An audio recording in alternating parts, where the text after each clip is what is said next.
Hello students, आज की हमारी टॉपिक है एम्पलीट्यूड मॉड्यूलेटर सर्किट्स। आज हम बात करेंगे एम्पलीट्यूड मॉड्यूलेटर्स के बारे में। जैसा कि हम जानते हैं कि एम्पलीट्यूड मॉड्यूलेशन टेक्निक के लिए, एम्पलीट्यूड मॉड्यूलेटेड वेव के लिए एम्पलीट्यूड मॉड्यूलेटर्स का इस्तेमाल किया जाता है। फ्रीक्वेंसी मॉड्यूलेटेड सिग्नल के लिए, मॉड्यूलेशन सिग्नल के लिए फ्रीक्वेंसी मॉड्यूलेटर्स का इस्तेमाल किया जाता है। तो इस प्रकार हमारी टॉपिक जो है आज की है एम्पलीट्यूड मॉड्यूलेटर सर्किट्स की है। आज हम देखेंगे कि ऐसे कौन कौन से सर्किट्स है जिसके माध्यम से एम्पलीट्यूड सिग्नल को जनरेट किया जाता है। जैसा कि यहाँ पर आप देख रहे होंगे कि एम्पलीट्यूड मॉड्यूलेटर सर्किट जो होती है वो दो प्रकार की होती है। एक वह सर्किट जो लीनियर मॉड्यूलेशन टेक्निक के अंतर्गत आती है और एक वह सर्किट जो नॉन लीनियर मॉड्यूलेशन मेथड्स के अंतर्गत या टेक्निक के अंतर्गत आती है। तो एम्पलीट्यूड मॉड्यूलेटर सर्किट्स जो होती है वह दो प्रकार की होती है। लीनियर मॉड्यूलेशन मेथड्स के द्वारा के दो सर्किट्स, बेस मॉड्यूलेटर सर्किट और कलेक्टर मॉड्यूलेटर। दूसरी है नॉन लीनियर मॉड्यूलेशन मेथड के अंतर्गत एक सर्किट है जिसको बोलते हैं स्क्वायर लॉ मॉड्यूलेटर। तो एम्पलीट्यूड मॉड्यूलेटेड वेव यानी एएम वेव सिग्नल को जनरेट करने के लिए कुल दो तरह के टेक्निक के द्वारा सर्किट्स डिज़ाइन की गई हैं, लीनियर मॉड्यूलेशन और नॉन लीनियर वाली। तो लीनियर मेथड्स के अंतर्गत दो आती हैं, बेस मॉड्यूलेटर्स और कलेक्टर मॉड्यूलेटर्स। तो लीनियर के अंतर्गत जो दो आती है बेस मॉड्यूलेटर, वह एक लो लेवल मॉड्यूलेटर सर्किट है और कलेक्टर मॉड्यूलेटर जो है वह हाई लेवल मॉड्यूलेटर सर्किट है। बेस मॉड्यूलेटर लो लेवल का मतलब है कि इसमें पावर कम मिलती है, और सेकेंड है कलेक्टर मॉड्यूलेटर, इसमें हाई लेवल के मीन्स है कि इसकी आउटपुट पावर जो होती है काफ़ी अधिक होती है। सेकेंड कैटेगरी है नॉन लीनियर मॉड्यूलेटर सर्किट्स, यानी कि इसके अंतर्गत जो सर्किट आती है वो स्क्वायर लॉ मॉड्यूलेटर आती है। इसमें एक चीज़ ध्यान देने वाली बात है कि इसे लीनियर मॉड्यूलेशन और इसे नॉन लीनियर मॉड्यूलेशन का मतलब है कि लीनियर मॉड्यूलेशन इसे इसलिए कहते हैं क्योंकि इसमें जो भी सर्किट्स यूज की जाएगी, उसमें जो भी कंपोनेंट है, उसमें मॉड्यूलेशन प्रोसेस जो होगी और एम्प्लीफिकेशन जो प्रोसेस होगी उस सर्किट के कैरेक्टरिस्टिक्स के लीनियर रीजन में होगी। और नॉन लीनियर मॉड्यूलेशन का मतलब है कि इसमें जो भी कंपोनेंट यूज़ किया जाएगा, जनरली इसमें जो डायोड इस्तेमाल किया जाता है, डायोड या ट्रांजिस्टर्स, इसमें स्क्वायर लॉ में डायोड इस्तेमाल किया जाता है जनरली। तो डायोड होगा या ट्रांजिस्टर होगा, कोई भी कंपोनेंट होगा, इन दोनों कैटेगरी के अंतर्गत, तो अगर वह कंपोनेंट जो यूज़ किया जा रहा है, अगर उस कंपोनेंट की कैरेक्टरिस्टिक्स के नॉन लीनियर रीजन पर मॉड्यूलेशन प्रोसेस हो रही है तो वैसी सर्किट्स को नॉन लीनियर मॉड्यूलेटर सर्किट कहते हैं। और यदि जो भी कंपोनेंट इस्तेमाल किया जा रहा है, एक्टिव कंपोनेंट डायोड या ट्रांजिस्टर मॉड्यूलेशन के लिए, यदि उस कंपोनेंट के कैरेक्टरिस्टिक्स के लीनियर पोर्शन पर मॉड्यूलेशन की प्रोसेस कंप्लीट की जाती है तो उसे हम लीनियर मॉड्यूलेशन मेथड्स के द्वारा बनाई गई सर्किट्स या लीनियर मॉड्यूलेटर कहते हैं। तो लीनियर मॉड्यूलेटर के अंतर्गत जो दो मॉड्यूलेटर्स आते हैं, बेस मॉड्यूलेटर सर्किट और कलेक्टर मॉड्यूलेटर, इनमें मेन डिफरेंस ये है कि बेस मॉड्यूलेटर में जो भी, इसमें ट्रांजिस्टर, यहाँ पर एक सर्किट डायग्राम बना हुआ है, यहाँ पर एक ट्रांजिस्टर है। इस ट्रांजिस्टर में बेस मॉड्यूलेटर का मतलब है कि इस बेस मॉड्यूलेटर के अंतर्गत वाली सर्किट में जो भी मॉड्यूलेशन प्रोसेस होगी उस कंपोनेंट के बेस टर्मिनल पर होगी।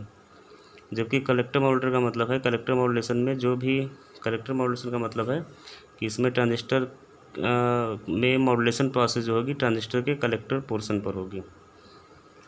लीनियर मॉड्यूलेशन मेथड्स के अंतर्गत ये दोनों कंपोनेंट्स आते हैं।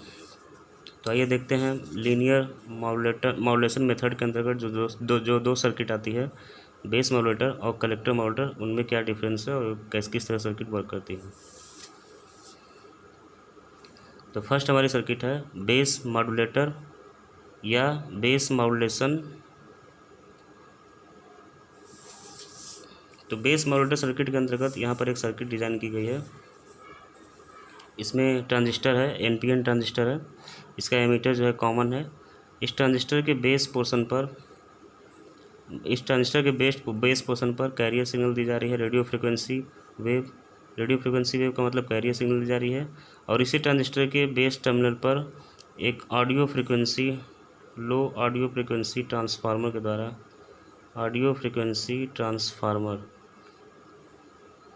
के द्वारा मॉड्यूलेटिंग सिग्नल यानी मैसेज सिग्नल यहाँ पर प्रोवाइड की जा रही है प्राइमरी सोर्स पे। इस ट्रांजिस्टर के कलेक्टर पोर्शन पर एक टैंक सर्किट, ट्यून सर्किट है। इस ट्यून सर्किट के अनुसार ही इस ट्यून सर्किट की जो रेजोनेंस फ्रीक्वेंसी होगी उस फ्रीक्वेंसी के अंतर्गत ही मॉड्यूलेशन प्रोसेस पूरी की जाती है। तो यहाँ पर जो कॉमन एमिटर ट्रांजिस्टर है, बेस मॉड्यूलेशन, एक चीज़ में ध्यान देने वाली बात है कि जो बेस मॉड्यूलेशन होती है ये लो लेवल मॉड्यूलेशन है, और ये कलेक्टर मॉड्यूलेशन जो मॉड्यूलेटर सर्किट जो होती है ये हाई लेवल मॉड्यूलेशन है। लो लेवल का मतलब है कि इस तरह की मॉड्यूलेटर सर्किट के द्वारा जो AM वेव जो जनरेट होगी उसकी इफ़िशियंसी जो होगी काफ़ी लो होगी, और कलेक्टर मॉड्यूलेशन में जो होगी उसकी इफ़िशियंसी काफ़ी हाई होगी। लो होने का मतलब है कि इसमें जो बेस मॉड्यूलेटर में जो सर्किट जो एम्पलीफायर इस्तेमाल किया जा रहा है, जो ट्रांजिस्टर इस्तेमाल किया जाएगा वह क्लास ए कैटेगरी का होगा।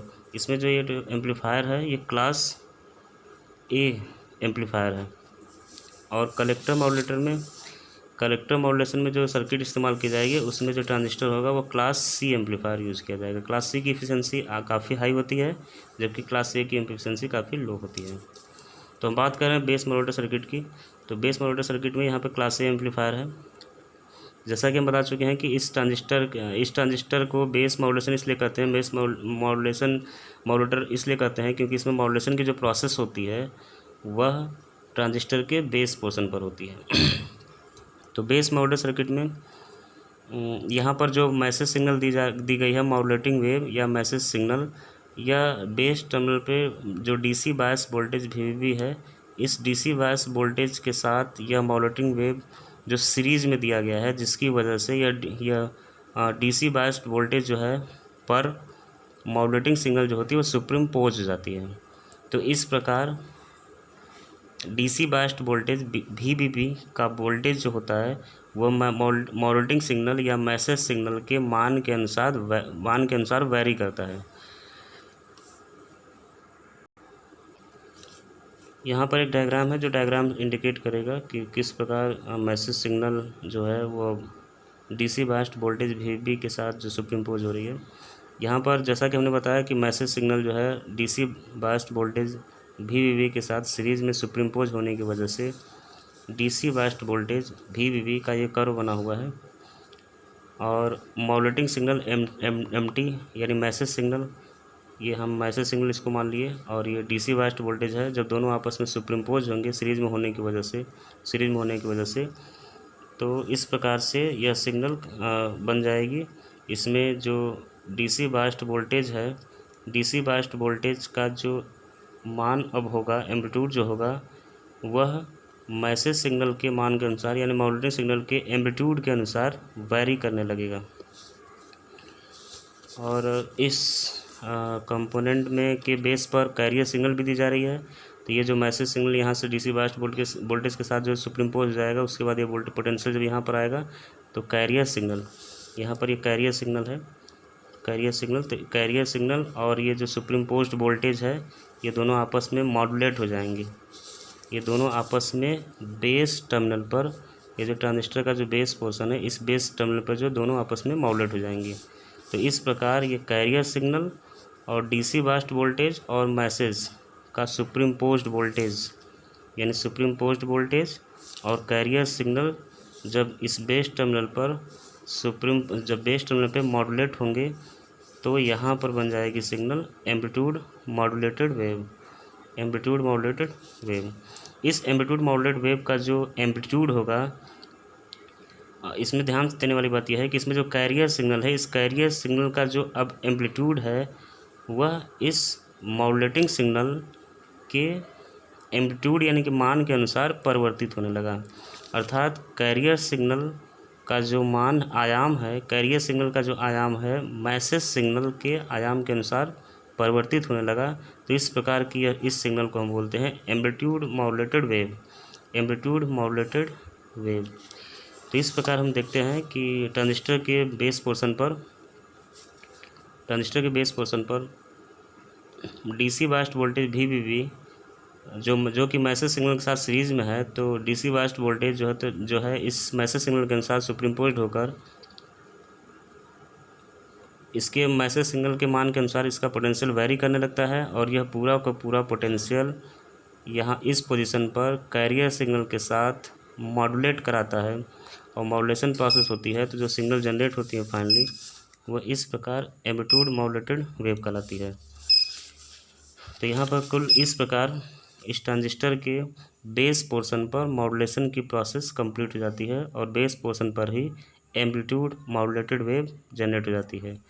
और इस प्रकार ये जो एम्पलीट्यूड मॉड्यूलेटेड वेव जो जनरेट हुई है, इस एम्पलीट्यूड मॉड्यूलेटेड वेव का इस ट्रांजिस्टर के द्वारा एम्प्लीफिकेशन किया जाता है क्लास ए मोड में। अर्थात बेस मॉड्यूलेशन टेक्निक में मॉड्यूलेटिंग सिग्नल या मैसेज सिग्नल का मॉड्यूलेशन प्रोसेस ट्रांजिस्टर के बेस पोर्शन पर ही कंप्लीट हो जाने के बाद सिग्नल का एम्प्लीफिकेशन किया जाता है ट्रांजिस्टर के द्वारा, और ये सिग्नल एम्प्लीफाइड होकर इस कलेक्टर पोर्शन पे आकर आउटपुट के रूप में यहाँ पर मिलती है।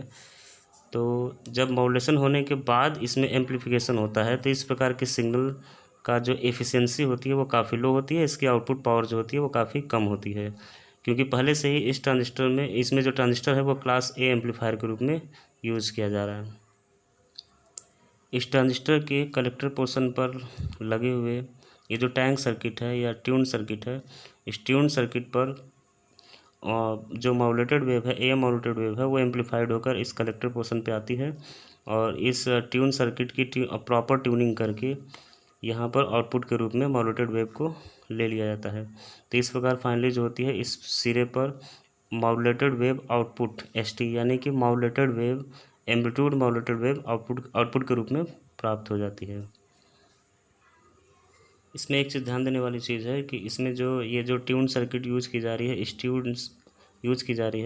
इस ट्यून सर्किट की जो रेजोनेंस फ्रीक्वेंसी है, इस एम्पलीफायर के इनपुट फ्रीक्वेंसी के बराबर ही मान पर इस ट्यून सर्किट की रेजोनेंस फ्रीक्वेंसी को सेट किया जाता है।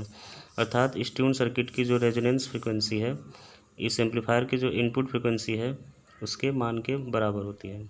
तो इस प्रकार यह बेस मॉड्यूलेटर सर्किट जो कि एक लो लेवल मॉड्यूलेटर होती है, क्योंकि इसमें क्लास ए एम्पलीफायर यूज़ किया जा रहा है, और इस प्रकार इस क्लास ए एम्पलीफायर के बेस पोर्शन पर एम वेव यानी मॉड्यूलेशन कंप्लीट की जाती है और फाइनली उस प्राप्त एम्पलीट्यूड मॉड्यूलेटेड वेव का इस ट्रांजिस्टर के द्वारा एम्प्लीफिकेशन करके इसके कलेक्टर पोर्शन यानी ट्यून सर्किट पर आउटपुट के रूप में फाइनली मॉड्यूलेटेड वेव को ली जाती है।